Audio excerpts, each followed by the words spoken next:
마침내 유럽 중앙은행마저 미국식 양적 완화 정책을 채택을 했습니다. 미국이라든가 일본에 비해서 방식은 좀 차이가 있습니다만 당초 시장의 예상을 뛰어넘는 대대적인 양적 완화 정책을 추진하겠다 발표를 했는데요. 벌써부터 평가는 엇갈리게 나오고 있습니다. ECB의 양적 완화 정책이 만병통치약만은 아니다, 이런 의견도 있는데요. 오늘 이 문제를 긴급하게 진단해보는 시간 가져보겠습니다. 한국경제신문사 한상춘 논설위원과 말씀 나누겠습니다. 어서 오십시오. 네, 안녕하십니까. 네. 그 내용부터 간략하게 살펴봐야 되겠습니다. 일단은 시장의 예상을 좀 뛰어넘는, 좀 화끈하게 하는 김에 어느 정도 하겠다라는 의지도 엿보이는 내용이 아니었나 싶습니다. 네, 진행자께서 아까 모두에서 자세하게 말씀해 주셨습니다는 사실 이번에 정책 추진 여건은 굉장히 혼란스러웠어요. 예. 최저환율제 포기라든가 여러 가지 말도 많았었고 그렇습니다는 역시 정책 여건이 복잡한 점이 ECB 회의 결과에 드라기 총재가 발표한 내용에서 고스란히 드러났다 이렇게 볼 수 있습니다. 일단 기준금리는 변경이 없죠. 그래서 기준금리는 더 이상 내릴 게 없었죠. 네. 그래서 0.05%니까 이건 일부 유럽의 입장에서 볼 때는 제로금리에 해당되기 때문에 사실상 정책금리를 건드릴 수 없는 상황이었다 이렇게 볼 수 있습니다. 그런 상태에서는 유럽 같은 경우는 정책금리보다 예금금리가 더 중요한데요. 예금금리는 금리 인하를 했죠. 네. 그래서 최저환율제 이후에 여개국이라면 스위스라든가 북유럽 국가들이 예금금리를 떨어지다 보니까 단순히 이 금리를 조정하지 않고 돈만 풀면 사실 효과가 적지 않겠느냐 하는 측면에서 예금금리를 마이너스 폭을 더 확대했던 것이 이번에 주요 정책 중이다 이렇게 볼 수 있습니다. 그리고 관심이 했던 양적 완화 정책은 일단은 방식은 미국에서 이렇게 추진했던 정책으로 보면 사실은 매월 일정 금액을 이렇게 추진하는 소위 3차 양적 완화 정책 방식을 바로 채택했다 이렇게 볼 수 있습니다. 그래서 오는 3월부터 내년 9월까지 매월 600억 유로씩 해서 전체 계산해 보면 1조 1,400유로 정도 되죠. 오늘 매스컴 사항에서 이렇게 보면은 전부 한국경제신문, 중앙일보, 매일경제신문 전부 규모가 다를 겁니다. 이건 월스트리트존에서 보도를 했던 내용들 있잖아요. 매월 500억 유로 정도 이렇게 풀지 않겠느냐 해서 규모 자체가 전부 다릅니다. 그래서 사실상 최종적으로 한국경제TV에서 이렇게 얘기하는 매월 600억 유로씩 19개월간 1조 1,400유로가 정확한 규모다 이렇게 보시면 되겠습니다. 그래서 우리가 이제 한국경제TV를 통해서도 사실 여러 규모가 있었죠. 5천억 난다, 5,500억 유로 난다, 6천억 나온다 했지만 최소한 한 1조 유로 정도 이상은 풀지 않겠느냐 이렇게 이제 내다봤습니다는 이것보다 더 많은 규모이기 때문에 일단은 방식에 있어서는 당초 예상을 좀 당혹스럽게 하는 방안이 있었습니다는 규모 자체는 당초 예상보다 컸다 이렇게 볼 수 있습니다. 예. 지금 규모 말씀도 해주셨습니다만 정말 당초 예상 규모를 훨씬 뛰어넘는 상황입니다. 그만큼 상당히 이 결정에까지 고심하는 모습을 많이 보였거든요. 그만큼 지금 유럽 경기 상당히 유로존 경기가 안 좋은 상황에서 확실히 좀 효과를 좀 제대로 냈으면 하는 마음도 고민도 담겼을 텐데 말이죠. 잘했겠죠. 예. 잘했겠죠. 지금 유럽 내부에서는 유럽 통합 어떤 균열도 좀 보이고 스위스라든가 이런 데 최저환율제 포기하고 여개국들 영국이라든가 이런 국가들은 오히려 유로존을 목을 죄는 이런 정책 여건이 됐기 때문에 사실 그대로 방치했다간 유로존의 붕괴라든가 유럽 경기가 더 악화되는 측면이기 때문에 아마 누구보다도 절실했을 걸 봅니다. 특히 드라기 총재 입장에서는 절실했지 않냐 생각합니다. 네.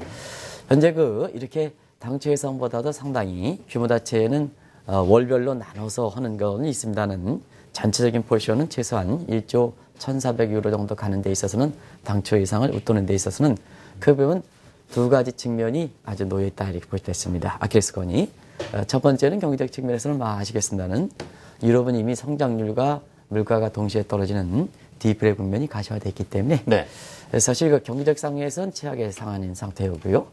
그 다음에 경기가 안 좋다 보니까 유럽 통합 나서자 하는 게 이게 유럽의 국민들로부터 이렇게 공감대가 얻지 못하는 상황이거든요. 그런 상태에서는 유럽 통합 내부에서도 회원국 내의 분리독립 운정 문제라든가 그다음에 최근에 실제 가시화 여부와 관계없이 유로존의 탈퇴 문제, 그렉시아라든가 이런 게 나타났기 때문에 이런 통합을 봉합시킨다 하는 측면에서도 역시 화끈하게 자금을 풀 수 있는 상태였었다 이렇게 보시면 되겠고요. 또 한 가지는 지금 상태에서 보면 다른 정책 수단이 없지 않습니까? 네. 정책금리 제로. 재정정책은 재정 문제 때문에 위기가 발생했으니까. 그리고 유로존 내부에서는 통합의 효과. 회원국간이 그 통합에 갈기갈기 찢어지니까 통합의 효과가 없었죠. 그런 승패에서는 지금 남아있는 유럽의 그 경기 문제를 풀어갈 때는 돈을 공급하는 정책이 이외에는 없거든요. 네. 일부에서 제3의 대안을 얘기하는데요. 이 제3의 대안은 단일 국가 내에서도 제3의 대안을 이렇게 추진하기가 상당히 어렵기 때문에 사실상 유로존 그 19개 서로 이해관계가 다른 국가 입장에서는 전통적인 그 통화 정책이라든가 전통적인 재정책에 의해는 제3의 대안을 모색하기는 상당히 힘든 상황이거든요. 그러다 보니까 정책적으로 남아있는 게 오로지 이 돈을 공급하는 거기 때문에 그런 측면에서 경기의 디플레 국면을 탈피하고 그다음에 통합의 효과를 이렇게 통합을 이렇게 봉합시키기 위해서는 결국 돈은 많이 풀 수밖에 없었다 이렇게 보시면 되겠습니다. 예. 지금 이 정책 도입하는 과정에서도 보면은 그 어떤 방식을 어떻게 쓸 것이냐 상당히 관심사였는데요. 지금 보면은 미국식 양적 완화와 굉장히 흡사한 부분이 있는 반면에 또 내용 들여다보면 약간의 차이점도 느낄 수 있는 그 어떤 방식의 면에서도 한번 들여다봤으면 합니다, 위원님. 네, 오늘 이렇게 돈을 많이 풀면 네. 사실 글로벌 증시가 반응하는 건 당연한 거겠죠. 그런 측면에서 이 경기가 이렇게 계속해서 회복되느냐 하는 네. 측면에서 보면 지금의 웰스 팩트를 누릴 만큼 증시가 계속해서 지속적으로 상승하느냐 이 측면을 우리가 바라봐야 되거든요. 오늘 반응하는 것은 규모 자체가 크면은 네. 사실 반응하는 건 당연한 겁니다. 그래서 오늘 효과가 비교적 좀 좋게 나왔다 이렇게 하더라도 이것 자체가 양적 정책의 효과는 아니다. 기대에 의해서 그렇다 네. 이런 말씀드리고요. 그러면 이제 3월부터 돈을 풀기 시작하면 실제적으로 효과가 나겠느냐 하는 측면이 더 중요한 거로 이렇게 보이는데요. 그런 측면에서 한 번 말씀드려야 될 게 이 방식 문제다 이렇게 보였습니다. 일단은 여기 자막에서 빠지고 있습니다만 양적 완화 정책이라는 것은 비정상적인 대책이다 하는 것을 시청자 여러분도 잘 아실 거로 이렇게 봅니다. 그래서 비상시에 추진한 정책이다. 이렇게 보시면 되겠습니다.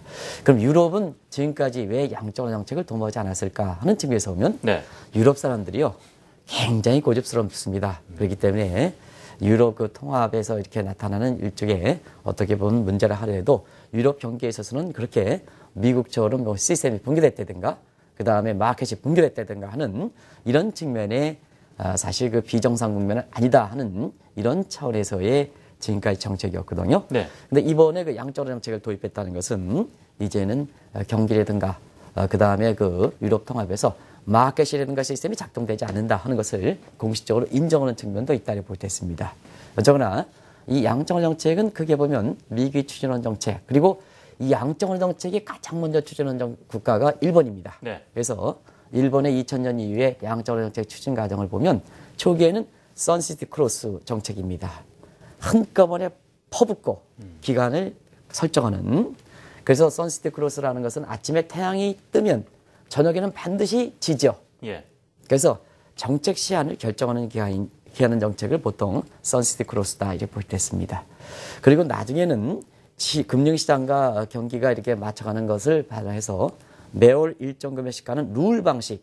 자, 익스펙테이션이 중요하니까 마켓에서 살아났으니까 룰 방식을 주는 거다 이렇게 볼 때 했습니다. 그런 측면에서 미국은 어제도 이제 잠시 말씀드렸습니다는 금융위 직후에는 1조 7천억 1년간 선시티 크로스 정책을 추진했고 이렇게 금융시장이 안정이 되고 경기가 조금 되니까 이제 작은 규모를 들어서 6개월 만에 또 단기를 축소시키죠. 6개월 만에 6천억을 풀어가는 이런 모습이다가 자 어느 정도 정책이 저기서 자신감이 있다 보니까 이제는 시장의 플레이어들의 룰을 존중해야 된다 하는 측면에서 시장은 건드리지 않는 상태에서 자금이 부족한 분만 위기를 이렇게 하니까 자금의 부족은 메워주는 형태. 네. 그래서 기한은 제한되지 않고 매월 800억 달러 이렇게 해서 이제 풀어갔죠. 이런 측면이 이제 비상정책이 시장에 맞게끔 추진하는 정상화 과정이다 이렇게 볼 때 있습니다. 예. 그래서 그런 정책에서 어느 정도 자신감이 붙은 양적 완화 정책부터 처리하고 그다음에 금리 인상 국면이 들어간다 이렇게 보시면 되는데요. 이런 측면에서 지금 유럽의 양적 완화 정책은 초기에 사실 선시티 크로스 정책을 추진한 점이 있습니다. 왜냐? 내년 9월까지 네. 정책 시한 최소한 추진 정책이죠. 근데 한꺼번에 돈을 1조 정도 푸느냐 이게 이제 중요한데요. 1조 1호 정도 풀 때는 앞서 이제 진행자께서 말씀하셨는데 누가 지을 것이냐, 누가 분담할 것이냐. 그 분담 문제가 앞으로 이제 3월까지 굉장히 세부적으로 조정할 겁니다. 추진하기 전에는. 그런 측면에서 보면 체조환율제 포기, 독일의 반감 문제 이런 측면이 있기 때문에 사실상 앞으로 조율에 하는 문제가 있습니다는 이런 것들에서 좀 일정 금액씩 나누지 않느냐. 나눠서 매월 600억 유로 정도 성격이기 때문에 앞서 말씀드린 같이 선시티 크루스 정책과 루레이라는 정책을 혼합하는 양식이었다 이렇게 볼 수 있습니다. 좀 특이한 정책이다. 이 측면에서 보면 이게 제3의 양적 정책이 아닌가 하는 개인적 생각입니다. 네, 알겠습니다. 자, 우리 뭐 시장 참가자들, 투자자들, 뭐 경제에 또 관심이 있으신 분들, 과연 이번 양적 완화 정책이 어떤 효과를 가져올 것인가 상당히 예측을 하고 싶어 하거든요. 그에 앞서서 지금 바로 정책이 나오자마자 그래서 이 평가에 대한 부분도 상당히 엇갈리고 있는데 일단 시장과 학계에서는 어떤 반응들 보이고 있습니까? 이 시장의 반응과 평가가 중요한 겁니다. 왜냐, 정책 추진을 안 했으니까 3월부터 추진하니까 이 모습이 뭐든지 사람의 심리 상태가 굉장히 평가가 정책 효과를 나오는데 중요하지 않습니까? 자, 그러면 별로 그렇게 관심이 없다. 그러면 추진 하나 많아. 이렇게 되는 거거든요. 그래서 3월 추진 이전까지 이 평가라든가 시장의 반응이 중요하다 하는 걸 말씀드리는데요. 상당히 엇갈렸다 이렇게 됐습니다. 일단은 가장 박수를 친 사람이 누굴까 아까 했습니까? 역시 ECB 드라기 총재. 자기가 의도대로 당초 예상보다 많이 갔으니까. 근데 표정은 썩 밝지 않은 것 같습니다. 우리 김 PD께서 상당히 예리하게 비춰주는데요. 표정은 밝지 않은 것 같습니다. 이게 나중에 비용 분담 문제도 있을 거고, 그다음에 시장의 평가도 스름 엇갈리는 측면도 있을 거고, 또 학계의 평가도 상당히 엇갈리는 이런 측면이 있는데요. 사실 그렇습니다. 지금 다보스 포럼에서 이 유럽에서 나온 회담이니까 이 문제가 느닷없이 이게 들어가서 지금 평가들이 많이 나오거든요. 다보스 포럼에 나오는 학자들 이렇게 보면 지금 상태에서 메르켈 총리야 뭐 이거에 대해서 부정적 입장을 취하는 사람이고, 그다음에 서머스라든가 해서 다보스 포럼에 참여한 사람들은 대부분 다 부정적이다 이렇게 보시됐습니다. 그래서 대부분 학자들은 양적 완화 정책만 가지고는 한계가 있다. 왜냐, 구조가 따라야 된다. 구조 개혁, 개혁이 따라야 된다. 근데 이번 발표에서는 돈은 풀었지만 유럽 통합에 대해서 보완책이라든가 그다음에 유럽의 경기에서 근본적으로 문제가 있는, 예를 들어서 유럽 본드를 발행한다든가 유럽의 재정 통합을 달성한다든가 이런 측면은 물론 여유가 없긴 했지만 보다 근본적 문제거든요. 이런 부분에 대해서는 아무런 언급도 없었다 하는 측면에서 사실 이러한 양적 정책의 지효성 문제, 효과의 지효성 문제에 대해서는 상당히 그렇고요. 또 시장도 한번 보시겠습니다. 시장도 초기에는 미국의 다우지수 거의 반응하지 않았습니다. 그죠? 초기에 거의 반응하지 않다가 막판에 이것이 긍정적 평가가 되면서 한 주가가 한 1% 이상 오른 거거든요. 그래서 시장의 평가도 상당히 좀 엇갈리는 측면이 있다 이렇게 볼 수 있습니다. 그래서 단순히 오늘 미국의 증시라든가 그다음에 유럽의 주식시가 1% 올랐다 해서 이 양적 정책이 마치 한국 증시의 변환점이 될 것이다, 전환점이 될 것이다 해서 상당히 객관적으로 해석하기에는 좀 평가가 너무 엇갈리는 것이 아닐까 생각됩니다. 자, 그렇다면은 이 ECB 쪽에서도 이런 정책을 내놓을 때 분명 기대하는 효과가 있을 터인데 이런 부분이 시장에 녹아들고 하기 위해서는 또 그러다 보면 이게 제약 요건들이 여러 가지가 있기 때문에 이 부분도 점검을 한번 해보면서 그 효과가 어느 정도 있을지도 가늠을 해봤으면 하거든요, 위원님.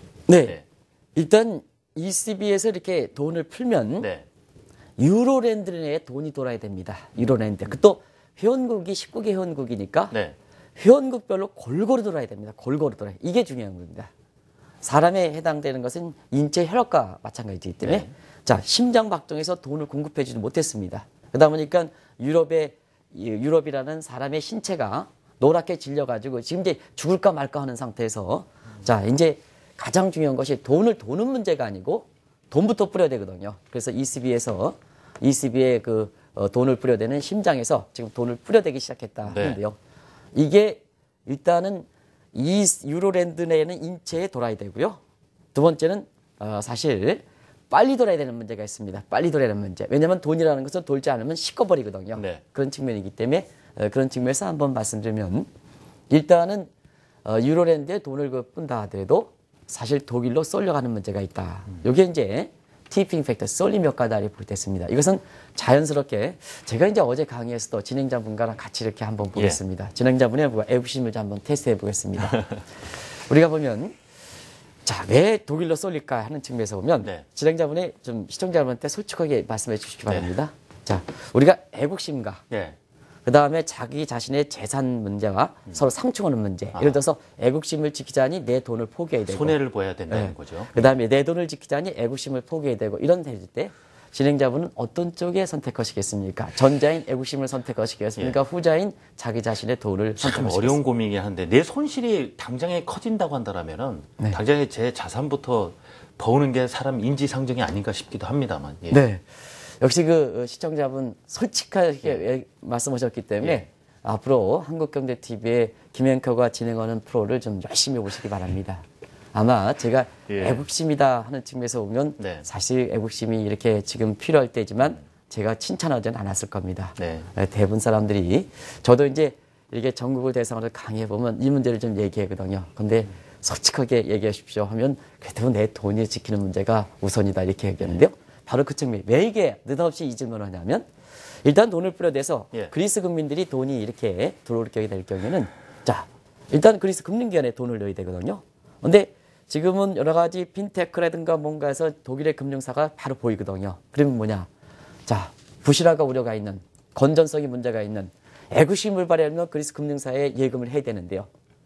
부실화가 있다 하는 측면에서 보면 바로 독일 금융사로 간다는 얘기죠. 그래서 돈을 뿌려대래도 일단 유로랜드에 골고루 들어오지 않고 결국은 독일 금융사로 간다. 티핑 혜택을 발휘해야 한다. 또 한 가지는 지금 5만 원권도 이탈하는 것과 마찬가지로 돈을 뿌려대려도 결국 실물 경제에 돈이 돌지 않고 자기 벽장 속에 가둔다 하는 호딩 이펙트. 이건 뭐 유로랜드에서 통화 유통속도라든가 통화 승수가 떨어지는 걸 보면 정확히 알 수가 있습니다. 그리고 지금은 유로존보다 영국 경기, 북유럽 경기가 좋거든요. 그러다 보니까 돈을 뿌리더라도 이것이 소피아브이라든가 이런 사람들에 의해서 영국으로 돌아망한다. 그래서 드레인 이펙트 이런 부분이기 때문에 사실상 돈을 뿌려대더라도 이게 유로랜드의 내부에서 남아있는 돈이 그렇게 많지 않다. 남아일더라도 독일로 쏠린다 하는 측면에서 보면 사실 양적완화 정책만 가지고는 한계가 있다 하는 측면에서 사실 개혁과 그다음에 돈을 골고루 들어올 수 있는 유럽 통합에 대한 보완책을 함께 내놔야 효과를 보지 않겠느냐 하는 측면에 지금 지적들이 벌써부터 나오는 거거든요. 그런 측면이 지금 단순히 낙관적으로 볼 수만은 없다 하는 걸 말씀드립니다. 그래서 지금 보면은 이 유로존 자체적으로의 어떤 지금의 난관을 탈피하기 위해서 이런 정책들을 내놨지만 지금 외환 시장의 상황도 상당히 급속도로 돌아가는 모습을 보이거든요. 외환 시장의 움직임도 짚어봐야 되겠습니다. 봐도요. 오늘 돈을 풀었지만 이거 보시기 바랍니다. 이 지적을 하시는 분이 그렇게 많지 않을 거로 보이는데요.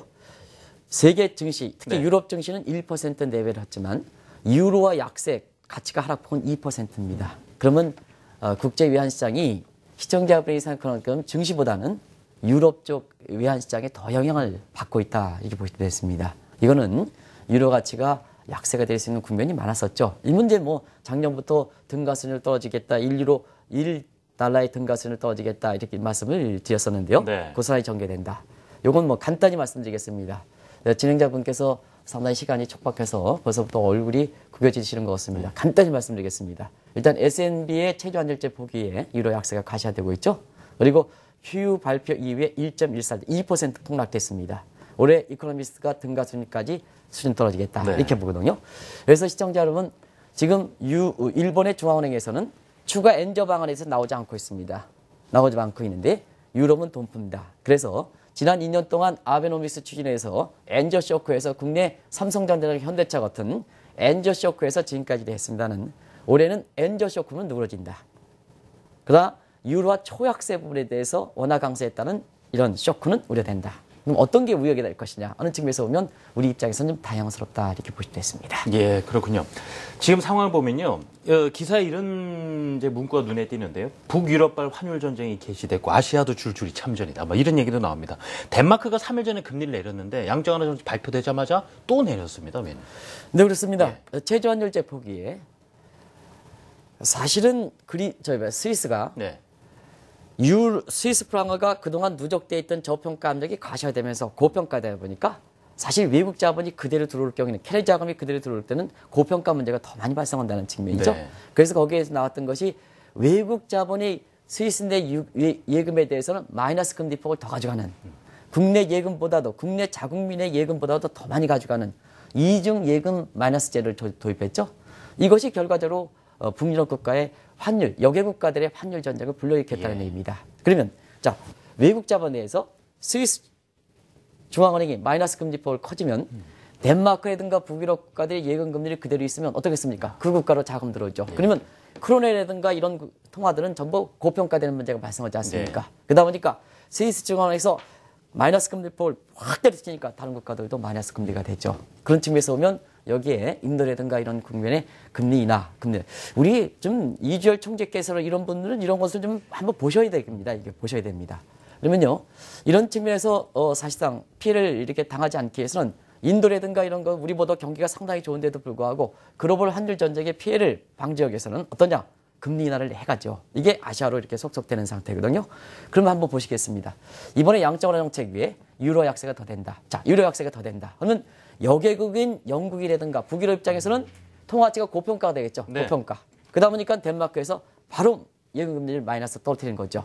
그래서 이번에 유로 약세가 초약세가 되면 우리가 보면 이 양적 완화 정책에서 증시의 반응보다는 외환시장의 반응에 더 민감하게 반응한 것을 시청자 여러분 주목하실 필요가 있습니다. 돈을 풀면 일반적으로 주가가 올라간다. 주가 1%뿐이 안 올랐습니다. 근데 통화가치는 2% 정도 유로 가치가 떨어졌습니다. 예. 이 부분이 세계 시장에서 얼마큼 영향을 주는지 이 부분을 좀 염두에 두시기 바랍니다. 네. 자, 오늘 끝으로 앞서 잠시 언급을 주셨습니다만 유럽 통합 문제와는 어떻게 결부시켜서 생각을 해봐야 될 것인가. 이 부분은 어떤 효과가 있을까도 봐야 될 텐데 당장 지금 그리스 변수가 남아있는 상황에서 지금 총선을 앞두고 있습니다. 예. 네.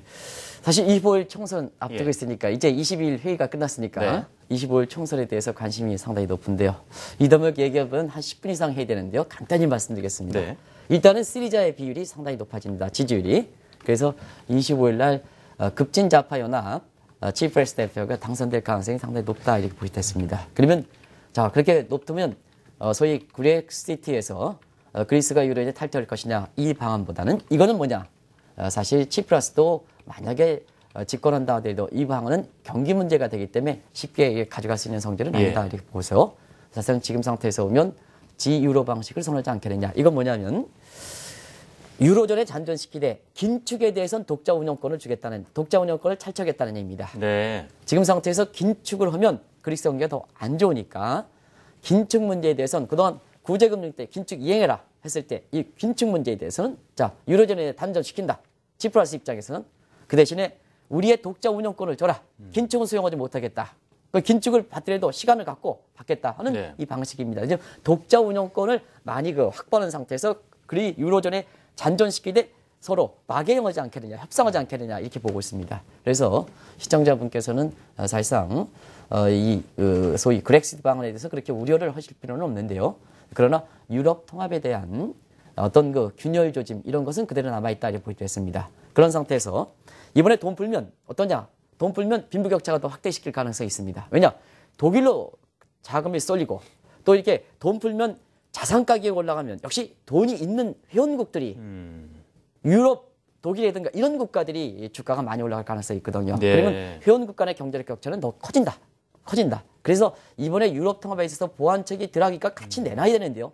못 내놨던 것이 결과적으로 보면 유럽 통합이라든가 이런 측면에서는 그렇게 큰 효과가 봉합시키는 효과는 적을 것이다 하는 네. 것이 경우에 따라서 미국도 돈을 풀어가지고 금융위는 극복했지만 빈부격차 확대에서 중간 선거에서 오바마 정부가 참패하는 이런 모습인데요. 경우에 따라서는 그런 것도 부작용이 나올 수 있다는 것을 말씀드립니다. 그렇군요. 너무 시간이 짧아서 중요한 문제에도 불구하고 제가 자세하게 설명드리지 못한 점을 예. 양해드리겠습니다. 자, 이 지금 상황에서는 일단 뭐 기대라든가 그런 심리가 충돌하는 시기고 이런 정책이 이제 효과를 내기 위해서는 시간도 가져야 되는 부분이기 때문에 이런 시장의 이 심리들이 어디에서 좀 이 귀결이 될지도 저도 지켜보면서 또 바로바로 달라진 내용 있으면 위원님께도 또 부탁드리고 말씀 여쭙고 하겠습니다. 지금까지 한국경제신문사 한상춘 논설위원과 말씀 나눴습니다. 위원님 감사합니다. 네, 그렇습니다.